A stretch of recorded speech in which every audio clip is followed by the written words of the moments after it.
Hello, everybody! Sorry, that was obnoxious. Let me do that again. Hello, everybody! Today, we're going to be reviewing the Zen market, the Zen store, the pay-to-win store, whatever you want to call it. We're going to be looking at that today. I'm mainly going to be focusing on the overall state of it towards the end of Mod 15.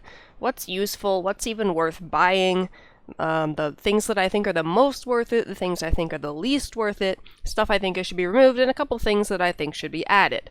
But before I start, I don't think my character is ready to review the Zen store. I gotta be a little bit more dramatic to fit into my role of my character a little bit better. Alright, that is much, much better. This throne just fits perfectly with the content of this video. I look super dramatic.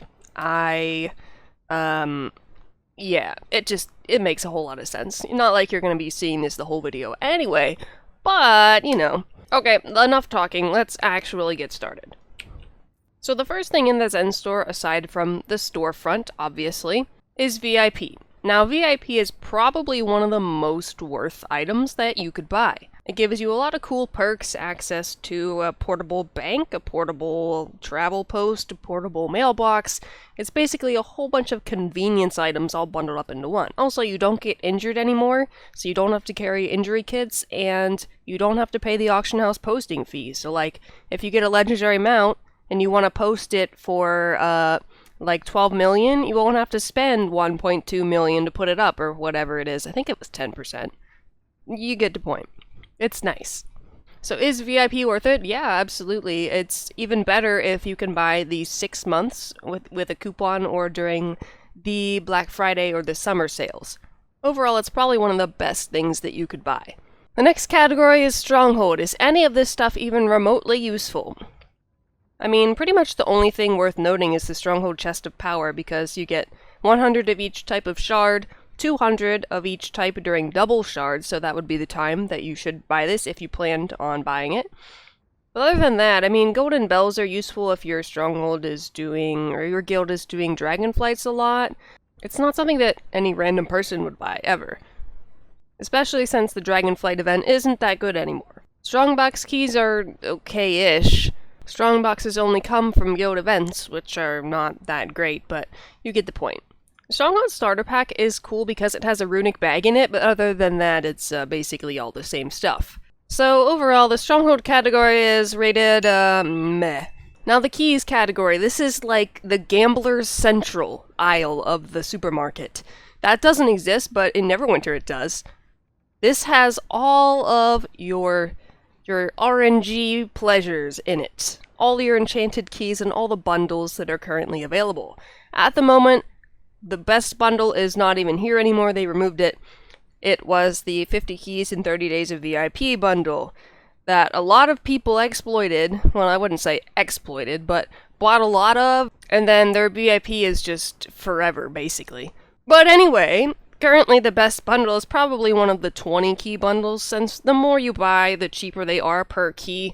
But you do have to pay attention to how much money you're spending and make sure that you're okay with probably getting nothing useful whenever you use them. Lockboxes are a touchy subject for any game and any company, and a lot of people are trying to get them outlawed or think they should be removed and yada yada yada. But I'm not going to touch on any of that because that's not what my channel is about. Moving on. Key category, overall rating is kinda good. Next up is Refinement. Now, buying preservation wards on the Zen market can turn out in your favor depending on the current market value of them and if there's a sale. If you buy a whole bunch during a sale and then wait for the prices to go back up and then sell them on the auction house, you can make a profit, assuming you wanted to convert that Astro Diamonds back into Zen. However, the current Zen backlog on PC is a bit ridiculous. That's almost, assuming 1 million a day, that's about 37 days or a month and a week just to get your Zens. So, that's kind of not really feasible at the moment. Unless you're very, very, very patient, which I'm not. And coalescent wards can be useful as well, although I don't recommend buying them unless you get a sale or a coupon, of course, because that's $10 to upgrade one enchantment or whatever at 100% chance. The Refinement pack, I like the idea of it, but I don't think it's worth 400 Zen. Like, it's only $4, but you can end up getting 2 blood rubies and 4 green enchanting stones, which you could buy on the auction house for like 10k or 12k AD. So it's a really rough choice of probably getting nothing, basically. The most appealing thing in there used to be the diamonds and the ultimate enchanting stone, but the prices of the ultimate enchanting stones have gone drastically down, so the value of this is just like not really that good. So overall rating of the refinement category, meh. Now the packs. The majority of these packs are not worth it in my opinion. Specifically the Delver's Expedition pack, but I already have a whole video dedicated to this one, so I'm not even going to talk about this one here. The Adventurer's Head Start and Support packs just really aren't that good. They contain a lot of common items for the most part. I mean, this one has a goated giant spider in it that has Wanderer's Fortune. You get some rank 7 bondings and some ensorcelled weapons that are only going to be useful until you reach level 70. And the game doesn't start until after level 70, really. But, yeah, you get some bank slots and a month of VIP. Other than that, the top 3 things there are really all that's important. And, in my opinion, not worth 4,000 Zen. The Defender of Neverwinter pack, only useful things in it are the character slot and month of VIP. The rest is just really not that good. It contains a lot of, like, vanity items, like the Ring of Violent Luminescence, the Regalia Mask, the potion thing. I guess there's some insignias in there now, but not worth 6,000 Zen. The Dragonborn Race Pack is probably the most value pack that's currently in here, because you unlock the Dragonborn race, you get a new character slot, a race reroll token, and a month of VIP. Along with account-wide access to a purple mount, a purple companion, a purple artifact, a purple ring, some fashion, and Dragon Horde pack thing. And then one time you also get the 3 epic insignia choice packs, a Dragon Horde enchantment on the wings and the fang of that person. There's a lot of words in this game that I cannot pronounce. What is up with that? But yeah, Dragonborn Race Pack, if you're going to buy a pack, definitely pick this one. The Moon Elf pack isn't bad either, same with the Renegade Drow. They all have that race unlock, the character slot race real month of VIP. But Dragonborn is the race that's overall considered the best, especially going into mod 16, so that's the one that you would get the most value out of. However, if you're into the lore stuff and you want to be a Moon Elf or a Renegade Drow, I mean, they look cool to me, but it doesn't warrant me spending $60 on it.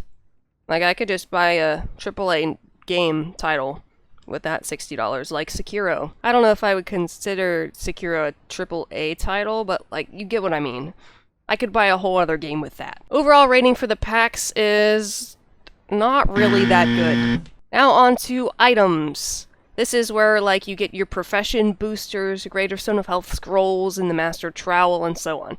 The Master's Trowel used to be really useful because you can get the epic relics whenever you're mining for them and trade them for bond and blot and blah blah blah. But that's kind of outdated now, so I think the price of this should be reduced because, like I said, it's old.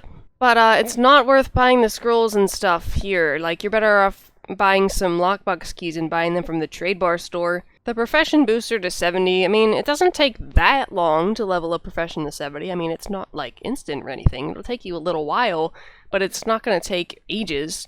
So spending $25 to level a profession that may or may not net you a profit in the long run, because you'd have to invest a lot into master crafting and stuff to even start to sell stuff for a lot of AD, so it's just not really worth it in my opinion. Recruiting Professions Artisan would be okay if it wasn't 500 Zen.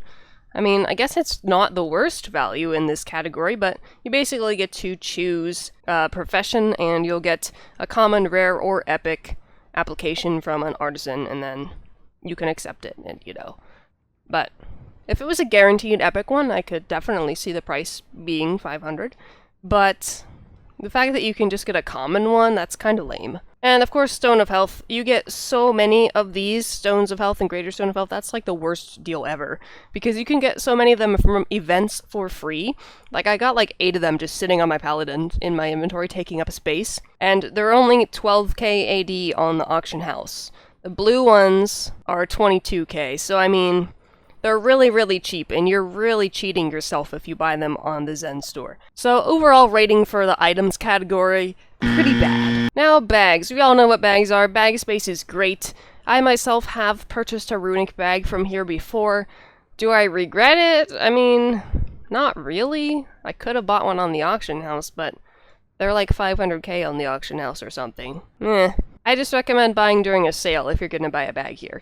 And don't go with one of these, just get the runic one because you get a lot more space that way. Overall rating for the bags category, meh. Now, companions. The majority of these companions you can also buy on the auction house from other people that have bought them and wanted to sell them, or got them in a dungeon and sold them on the auction house and so on. And some of these companions are not worth anything at all, so the fact that they are in the Zen store for like 1200 or 2500 or whatever is kind of sad.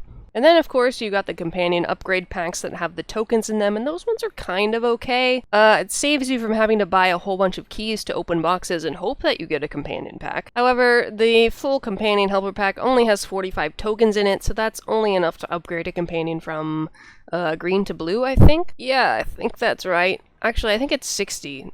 I don't know. But it's not very many is what I'm getting at. Anyways, my overall rating of the companions category is pretty not worth it, especially considering the Chilton Tiger is not super useful compared to before in Mod 16. This was pretty much the only companion that was acceptable to buy from here because it was really, really good prior to Mod 16. Now on to the mounts category. Some of these mounts do not deserve to be here, specifically the blue ones, because you can get these for not super expensive and you can get them in dungeon runs and so on. That being said, you do unlock the mounts that you buy on the Zen store across your whole account, so you can claim these mounts on every single character you ever make.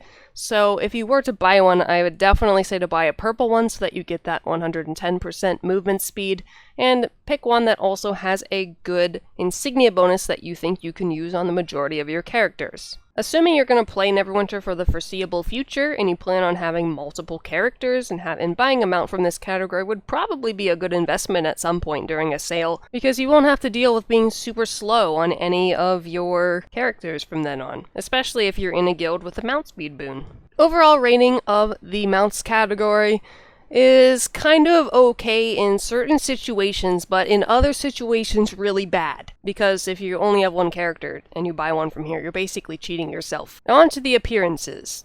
I think this is just kind of ridiculous, this category in general, because you're paying for a hairstyle, okay, but it costs $7, 700 Zen, for one hairstyle. Like, if this came with a bunch of, actually, I don't even know what it could have to make it any good. Like, hairstyles are not important to me at all.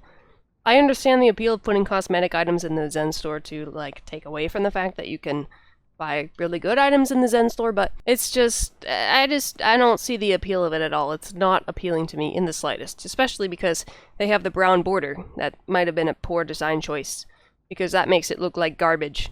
You know, all the items that you pick up randomly on the floor, and whenever you're running around and you sell for gold, they're garbage. They're brown. That's what that looks like to me. Sorry, that was a little mean. Okay, overall rating of the appearances category is really lame and probably not worth it ever. Now we've got one category left, the services category, and this is by far my favorite category.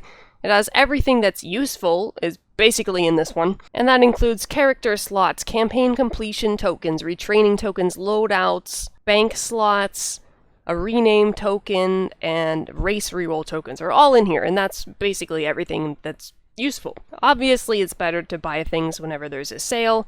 If anyone buys these now, I feel really bad for them because there's no such thing as idle companion slots in Mod 16. And the thing that has the most value is if you buy the campaign buyout bundle for one of your alternate characters or secondary mains or whatever during a sale, because you get the completion tokens for 1, 2, 3, 4, 5, 6, 7, 8 campaigns that you don't have to worry about doing on your other character.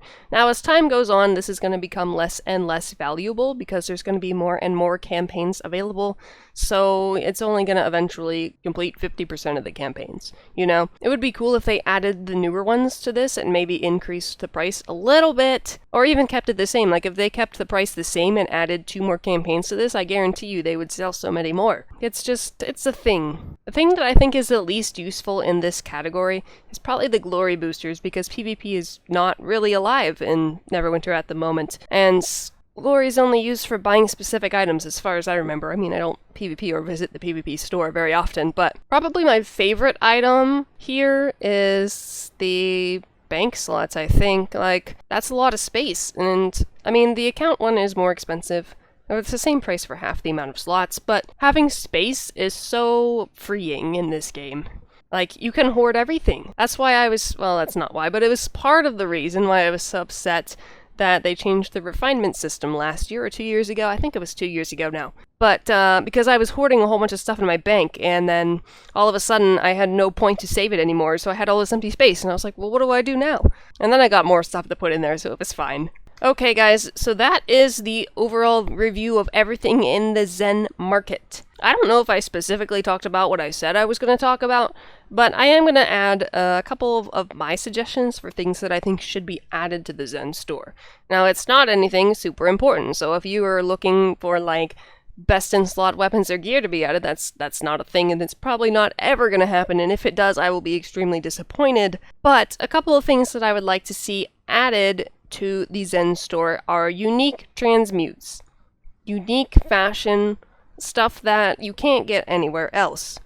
Because it doesn't affect your gameplay at all, it just makes you look cool. And I think all of us would love to see new transmutes and stuff available. And the other thing is a customizable dye. I think that Cryptic could sell a lot of those, because a lot of people are always like, why is there no yellow dye? Or why is there no orange dye? Or I wish I could have XYZ combination without having to dye it like 16 times. But yeah, you know, like, have an RGB selector and you can select your primary, secondary, and accent colors, and maybe even have like a little preview of a piece of gear or whatever next to it, like a metal and a cloth gear, because, you know, we all know colors look different when they're on metal or on leather. So that would be cool. Anyway, that was my little rant. I hope you guys enjoyed this video. It's a little bit different than things I've done before. Maybe it's something that I'll continue doing after each module, because the Zen store does change over time, and I think it'd be interesting to see what sorts of things get added and removed as time goes on. But tell me what you think of this video in the comments. Also, let me know if you like my throne. I mean, I like it. Also, tell me how you take your coffee in the comments. How do you like to drink your coffee? Are you one of those weirdos that drink black coffee? I mean, my dad does that, and I think it's disgusting. But that was way off topic. That's it for me today. Thanks for watching or listening or whatever, and I'll see you next time. See ya.